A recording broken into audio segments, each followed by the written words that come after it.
نے ہمیں نہیں معلوم کس وجہ سے ہمیں سننے سے انکار کیا، نہ اس کے بعد پھر کبھی ہمیں بلایا، جبکہ ہم نے پریس کانفرنس کے ذریعے بھی یہ بتانے کی کوشش کی کہ بھائی اس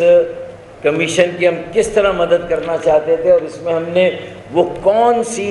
باتیں ہیں جن کے اوپر سے پردہ اٹھایا ہے۔ میں تھوڑا سا اس کی تفصیل میں بعد میں جاؤں گا، لیکن آج کی اس پریس کانفرنس کا مدعا یہ ہے کہ جب کمیشن نے اپنی انکوائری مکمل کی، سماعت مکمل کی، اور اپنی دانش میں اپنی جانب سے جن سرکاری اہلکاروں کو بلانا تھا یا اس کے علاوہ اگر موقع پہ کوئی گواہ موجود تھے اور انہوں نے رضاکارانہ کہا کہ ہم پیش ہونا چاہتے ہیں، وہ ہو گئے، انہیں سنا گیا، بہت کم لوگ پیش ہوئے رضاکارانہ، انہیں سنا گیا۔ اور اس کے بعد جو یہ انکوائری کمیشن تھا، اس نے 8 اپریل کو اپنی رپورٹ حکومت سندھ کو جمع کرا دی، سیلڈ۔ اچھا، ہم یہ سمجھتے ہیں کہ کمیشن کو یہ جو ٹرمز آف ریفرنس میں اس کا پوائنٹ نمبر جی، یعنی کہ 8واں پوائنٹ ہے، 7واں point, to fix responsibility for any acts of commission or omission committed prior to and subsequent to the incident، یعنی اس سانحے سے پہلے اگر کوئی کوتاہی ہوئی ہے، کوئی غلطی ہوئی ہے، کوئی قصدن یا نادانستہ طور پر اس سانحے سے پہلے گل پلازا کی تعمیر میں، اس کی تعمیر کے دوران اگر کوئی کوتاہی، کمی یا غلطی ہوئی ہے تو اس کو بے نقاب کیا جائے، ایکسپوز کیا جائے، یا اس سانحے کے بعد آگ بجھانے میں کیوں تاخیر ہوئی، اتنا وقت کیوں لگا، آگ بجھانے کے عملے اور ادارے محکمے کی کیا تیاری تھی، اور ایسے سانحات سے نمٹنے کے لیے کیا ہونا چاہیے، یہ ساری باتیں میں سمجھتا ہوں کہ یہ رسپانسبلٹی فکس کرنے کے لیے، اگر رسپانسبلٹی فکس کرنی تھی تو کمیشن آزاد تھا، کمیشن کو آزادانہ طور پر اپنی رپورٹ کو برملا عوام کے سامنے، برملا پبلک کرنا چاہیے تھا، اسے اوپن کرنا چاہیے تھا، اسے سیلڈ اور بند لفافے میں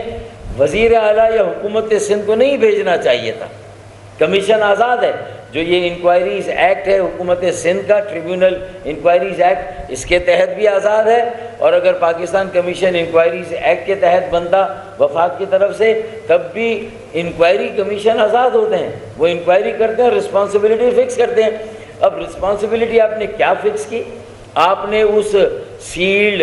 اور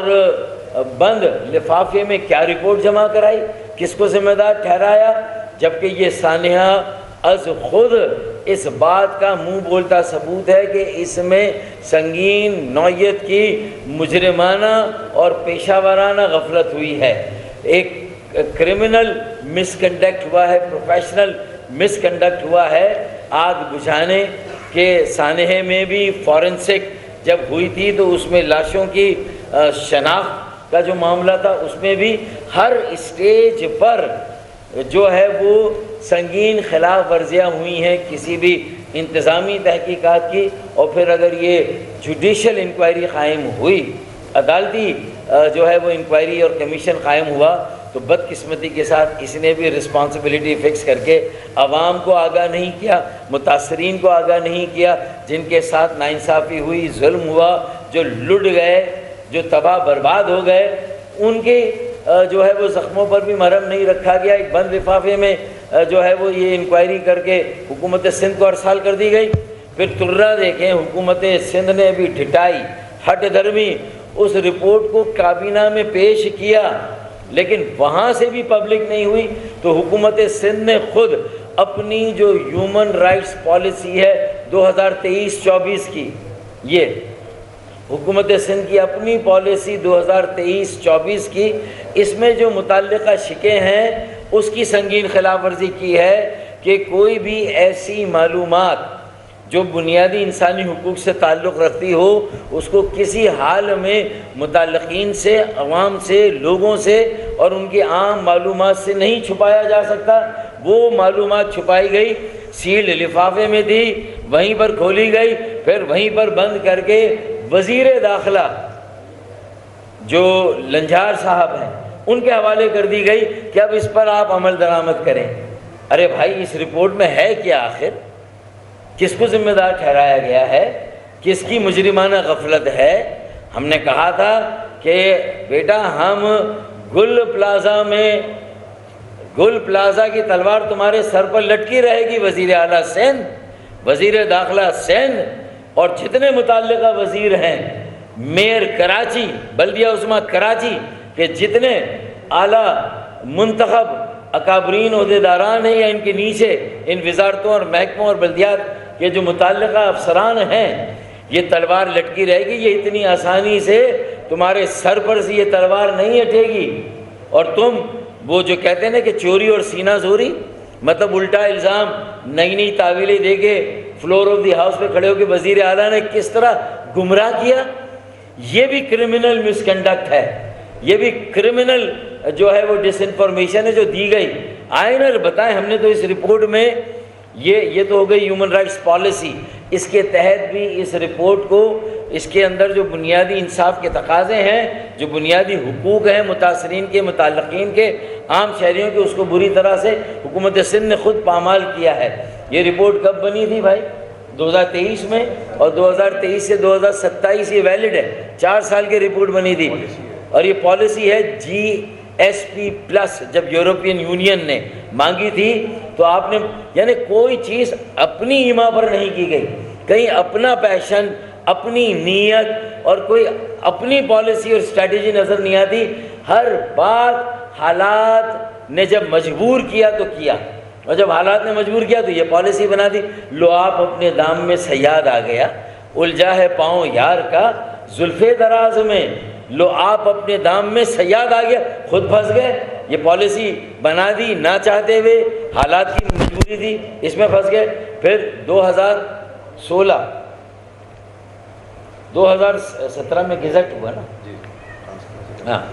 دا Sindh transparency and right to information act 2016، اس کے تحت بھی اس رپورٹ کو پبلک ہونا چاہیے تھا، اور اس قانون کی بھی خلاف ورزی کی۔ یعنی جو حکومت اپنی اسمبلی سے اکثریت کی بنیاد پہ، بلکہ یہ تو ایسا قانون تھا جس میں MQM کے بھی صوبہ اسمبلی کے نمائندوں نے اس کو سپورٹ کیا تھا، کیونکہ یہ آرٹیکل 19 جو کہ فریڈم آف جسے کہتے ہیں انفارمیشن ہے، اس کے تحت یہ ایکٹ بنا تھا، سب آرڈینیٹ لیجسلیشن ہے، تو اس کے تحت یہ ایکٹ بنا کہ ہر کاغذ، ہر پالیسی، ہر حکم نامہ، ہر سرکولر، ہر نوٹیفیکیشن ایک عام شہری کا اختیار اور حق ہے کہ اس کے سامنے رکھا جائے، چسپاں کیا جائے، پبلسائز کیا جائے، گزٹ کیا جائے، یہ اس کا حق ہے۔ یہ اس کے تحت آپ نے اپنی سندھ ہیومن رائٹس پالیسی کی بھی خلاف ورزی کی، اس رپورٹ کو دبا کر، اس کے اوپر بیٹھ کر، اسے خفیہ طور پر وزیر داخلہ کو دے کر کے اس پر عمل درآمد کریں، تو بھائی عوام کو، ہمیں، اپوزیشن کو، کسی کو کیسے پتہ چلے گا کہ آپ نے اس پر کیا عمل درآمد کی؟ تو یہ جو ایکٹ ہے Sindh transparency and right to information act, اس کی بھی خلاف ورزی ہوئی۔ اب آتے ہیں کہ ہم نے کس طرح مدد اور معاونت کرنے کی کوشش کی، اور اس ڈوزیئر میں یہ پورا جو ہم نے ریسرچ کر کے دستاویزی ثبوت کے ساتھ جو ہم نے کتھا چھٹا ان کا نکالا کہ حکومت سندھ جو بھی تھی 2005 میں، اس نے ایک کیس بنایا بلڈنگ کنٹرول اتھارٹی کے جملہ متعلقہ افسران کے خلاف اینٹی کرپشن اسٹیبلشمنٹ نے، اور اس FIR کا نمبر ہے جو کہ امپورٹنٹ ہے 56/2005، یہ ہم نے اس میں اس کی کاپی دی ہے، 56/2005 گل پلازا، اس کی پارکنگ اسپیس میں، اس کی بیسمنٹ میں جہاں پارکنگ ہونی چاہیے وہاں غیر قانونی طور پر جو 178 دکانیں بنی تھیں، انہیں حکومت سندھ کا، سندھ اسمبلی کا کوئی قانون ریگولرائز نہیں کر سکتا تھا۔ وہ تعمیرات اتنی غیر قانونی تھی، اتنی ناجائز تھیں کہ انہیں ریگولرائز نہیں کیا جا سکتا تھا۔ منظور کاکا نے محی الدین نے، بریگیڈیئر AS ناصر نے اور اخلاق احمد نے اسے ریگولرائز کر دیا۔ اس غیر قانونی اور ناجائز تعمیرات کی غیر قانونی اور ناجائز ریگولرائزیشن پر اینٹی کرپشن اسٹیبلشمنٹ نے FIR نمبر 56/2005 ایک کیس ان 5 اور دیگر افسران کے خلاف رجسٹر کیا، انہیں تحقیقات کی، انہیں گرفتار کیا گیا اور اس کے بعد ان کی ضمانتیں ڈسمس ہوئیں۔ ان کا کیس ڈسمسل کی جو ریکویسٹ تھی وہ متعلقہ عدالت سے ڈسمس ہوئی، لیکن ہائی کورٹ سے بھی ڈسمس ہوئی۔ ان کی بریت کی استدعا ڈسمس، ان کی ضمانت کی استدعا ڈسمس ہوئی، اور 2005 میں اگر یہ کیس بنا اور وہ گرفتار ہوئے تو 2009 میں جب پیپلز پارٹی کی حکومت آتی ہے اور صوبے میں قائم علی شاہ کی حکومت آتی ہے تو ایک کمیٹی قائم کی جاتی ہے۔ وہ کمیٹی انکوائری کرتی ہے سو کالڈ نام نہاد جعلی جھرلو قسم کی، اور ان تمام گرفتار شدہ جن پر سنگین نوعیت کا الزام تھا، ابھی جبکہ آگ نہیں لگی تھی گل پلازا میں، لیکن نشاندہی کر دی گئی تھی کہ اللہ نہ کرے کل کوئی ایسا سانحہ ہوا، اس عمارت میں آگ لگی تو سب سے زیادہ جاں بحق ہونے والے لوگ بیسمنٹ میں پھنس جانے والے لوگ ہوں گے، جو 178 دکانوں میں کاروبار کر رہے ہوں گے، دکاندار ہوں گے اور جو خریدار ہوں گے۔ اگر پارکنگ ہوتی اور گاڑیاں ہوتی تو گاڑیاں صرف تباہ برباد ہوتی، انسانی جانوں کا اتنے بڑے پیمانے پر ضیاع نہ ہوتا۔ یہ ہے کرائم، یہ ہے جرم جس کے مجرم 5 تو پکڑے گئے تھے۔ پیپلز پارٹی نے مقدمے کو قانونی طور پر، عدالتی طور پر ختم کیے بغیر انہیں 31 مارچ 2010 یہ لیٹر لکھ کے کہ انہیں ریلیز کیا جائے، یہ ان پر کیس پراپر نہیں بنا ہے، جبکہ ہائی کورٹ نے ان کی بیل ڈسمس کی ہے۔ ہائی کورٹ نے ان کی plea to dismiss the case ان کی ڈسمس کی ہے ہائی کورٹ نے، اس کے باوجود 31 مارچ 2010 کو فائنلی انہیں رہا کرنے کا حکم دیا گیا۔ یہ چیف منسٹر قائم علی شاہ صاحب کی ڈائریکشن پر چیف سیکریٹری سندھ نے یہ آرڈر نکالا۔ اب بتائیے کون کون اس میں انوالو ہوتا چلا جا رہا ہے۔ اتنی سنگین نوعیت کی غیر قانونی تعمیرات اور جو ہے وہ غیر ناجائز تعمیرات، اس کو ریگولرائز کیا گیا غیر قانونی ناجائز طور پر، گرفتار ہوئے، کیس بنا، بیل ڈسمس، کیس ختم کرنے کی استدعا ڈسمس، اور اس کے بعد ان سب کو ڈسچارج کیا گیا۔ اس چارج سے بری نہیں کیا گیا، ایکزونریٹ نہیں کیا گیا، ایکویٹل نہیں ہوا ہے، کیس اپنی جگہ، الزام اپنی جگہ پہ موجود ہے، کھڑا ہے۔ انہیں کہا گیا کہ اس کیس میں دم نہیں ہے، لہٰذا یہ ڈسچارج کیا جاتا ہے۔ کیس ڈسچارج ہوا، الزام ڈسچارج ہوا، بریت نہیں ہوئی، ایکزونریٹ نہیں ہوا، ایکویٹل نہیں ہوا، اور یہ اپلیکیشن جمع کرائی کہ یہ کیس وڈرا کیا جاتا ہے، اور عدالت سے وڈرا کیا گیا۔ کئی سالوں کے بعد ہائی کورٹ نے کہا بھائی اس کیس کا کہ 2018 میں 2010 میں وڈرا ہو گیا۔ ہائی کورٹ کو 2018 میں بتایا گیا کہ بھائی تو 2010 میں وڈرا ہو گیا، اور جب وڈرا ہو گیا تو منظور کاکا پروموٹ ہو گئے، اور پروموٹ ہونے کے بعد 2013 اور 14 میں وہ DG Sindh building control authority بنا دیے گئے۔ انہی کی پلاننگ کے تحت KBCA کو سندھ بلڈنگ کنٹرول اتھارٹی میں تبدیل کیا گیا، نیا ایکٹ لایا گیا، اور کراچی بلڈنگ کنٹرول اتھارٹی جو کہ 1950 سے قائم تھی اسے ختم کر 1979 سے، پہلے KDA کے تحت تھی، پھر 1979 میں بلڈنگ کنٹرول آرڈیننس آیا، اسے ختم کر کے اسے جو ہے 2013 یا 14 میں سندھ بلڈنگ کنٹرول اتھارٹی بنایا گیا۔ اس کا چودھری منظور کاکا کو بنا دیا گیا، جس نے اس ناسور کو جنم دیا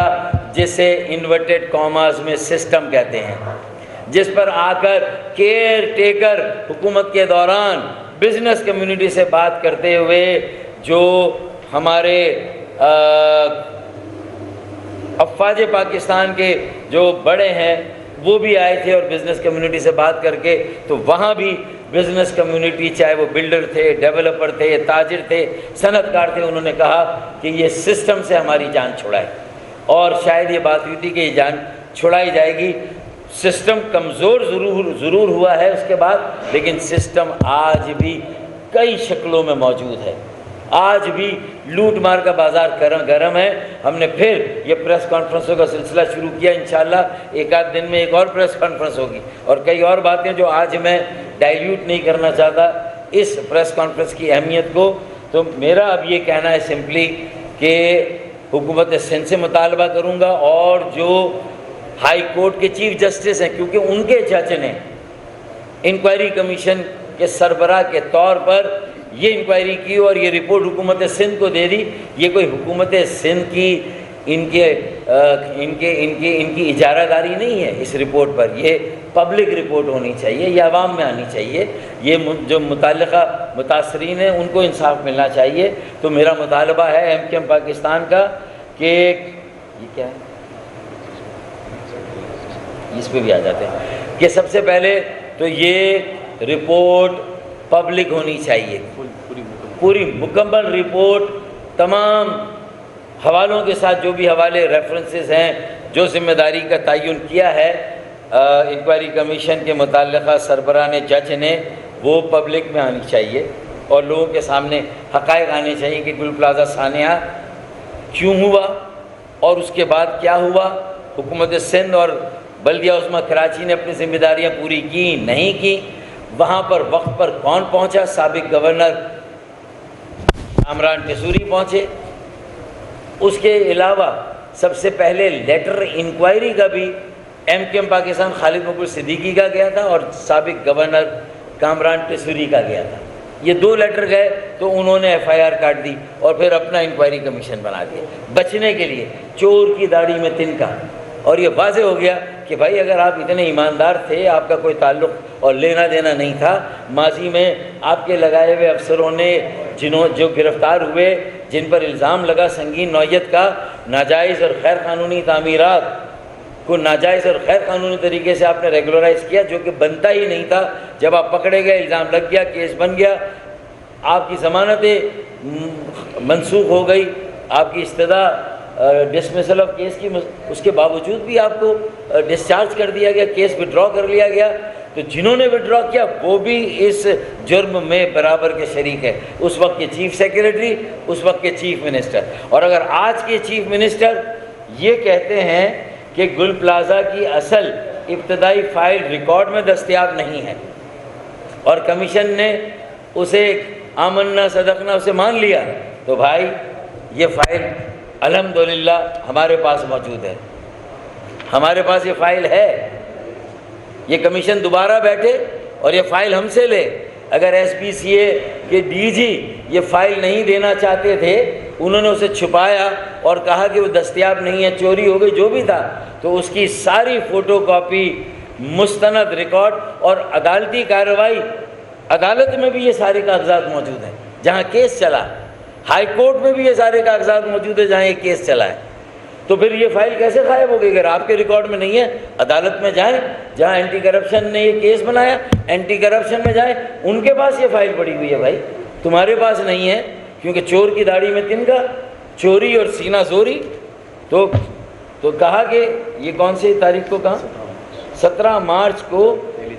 دہلی جنگ کمیشن یہ کہہ رہا ہے کہ گل پلازہ کی اصل ابتدائی فائل ریکارڈ میں دستیاب نہیں، ایس بی سی اے، یہ جو موجودہ سربراہ ایس بی سی وہ کہہ رہے ہیں، مزمل صاحب۔ اچھا یہ نہیں ہے، ڈان کا بھی دکھا رہے تھے نا۔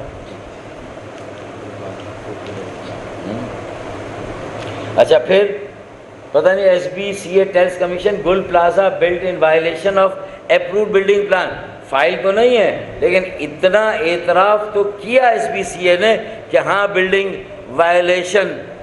پلان کی وائلیشن ہوئی ہے، تو بھائی اس کی تحقیقات بھی یہ کمیشن کر لیتا۔ 178 ناجائز جو دکانیں بنی اس کی تحقیقات، اس کو کس نے ریگولرائز کیا اس کی تحقیقات، جو پکڑے گئے ان کو کس نے چھوڑا اس کی تحقیقات کر لیتا، دودھ کا دودھ پانی کا پانی ہو جاتا، آپ کے سامنے چہروں پر سے نقاب اتر جاتا، عوام دیکھ لیتے کہ کن کی وجہ سے 100 سے زیادہ جانوں کا اطلاق ہوا۔ اسد اشرف ملک اس وقت اینٹی کرپشن اسٹیبلشمنٹ کے سربراہ تھے، آج زندہ ہیں، حیات ہیں، انہیں بھی بلاتے اور ان سے پوچھتے بھائی آپ نے کیا انکوائری کی، ساری فائل کا ریکارڈ ان کے پاس ہوتا، وہ دے دیتے۔ تو مطلب اس میں کون سی ایسی بات تھی؟ کمیشن کو بھی چلتا کیا، کمیشن سے کھیلا گیا، کمیشن نے اپنے آپ سے کھیلنے دیا، کمیشن نے بھی اس سے آگے بادر نہیں کیا، کیونکہ کمیشن نے بھی اپنے آپ کو خود محدود کیا اپنی چار دیواری کو۔ حالانکہ انکوائریز آف اس میں جو ٹرمز آف ریفرنس ہے اس میں رسپانسبلٹی کو فکس کرنا ہے۔ جب میں یہاں بیٹھ کے رسپانسبلٹی فکس کر رہا ہوں، بتا رہا ہوں، منظور کاکا ہے، اس میں اخلاق احمد ہے، اس میں بریگیڈیئر AS ناصر ہے، اس میں محی الدین شریف ہے جو ان کے افسران ہیں، منظور کاکا، یہ سب، اور اس کے بعد جنہوں نے انہیں چھوڑا قائم علی شاہ صاحب اور چیف سیکریٹری اس وقت کے جو بھی، آپ ان کا نام نکال لیں، یہ سارے لوگ سامنے آ گئے۔ اب ان سے پوچھ لیں، اور اسد اشرف ملک گواہی دیں گے کہ ہم نے ان کو نہیں چھوڑا، ہم نے انکوائری کی، رپورٹ جمع کی، کورٹ میں بیل ڈسمس ہوئی۔ یہ ساری باتیں دنیا کے سامنے ہیں۔ ایک سورج چمک رہا ہے، دن کی روشنی ہے، لیکن کہہ رہے ہیں کہ رات ہے۔ تو بھائی میرے خیال میں یہ دو تین آپ لیگل نکات بتا دیں، پھر ہم اپنی گفتگو کو ختم کریں۔ میں صرف یہ کہنا